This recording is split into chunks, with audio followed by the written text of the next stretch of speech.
Основните дисциплини или ключовите дисциплини в тази магистърска програма са свързани, разбира се, с управлението, развитието на туризма, маркетинга, специализирания в сферата на туризма, управление на дестинацията, управление на човешките ресурси, специализирани видове туризъм, предприемачество и ред други дисциплини, които имат профилиращ и допълващ надграждащ характер.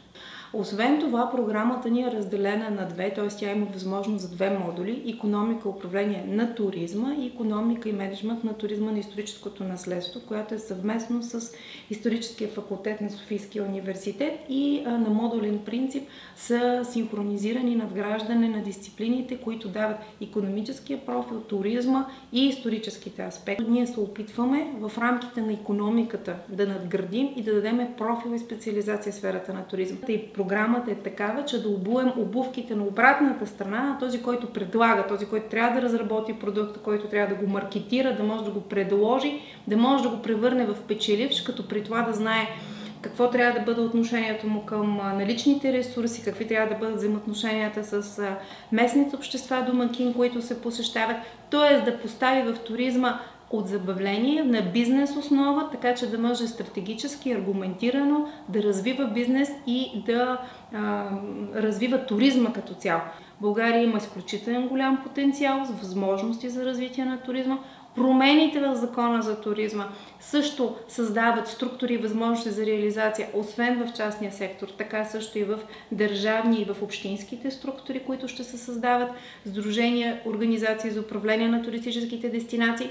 Така че кадрите, които готвим ние, обикновено намират приложение преди всичко на управленски позиции, т.е. това са менеджери от средно и високо ниво. Обикновено имаме голяма част от нашите възпитаници, които работят в туристически агенции, в туроператорски фирми, в фирми специализирани за конгресни мероприятия и събития, за консултантски фирми, които се реализират проекти в сферата на туризма. Общинските структури имаме много добро взаимодействие с различни общински структури, туристически информационен център, който се намира при нас в ректората.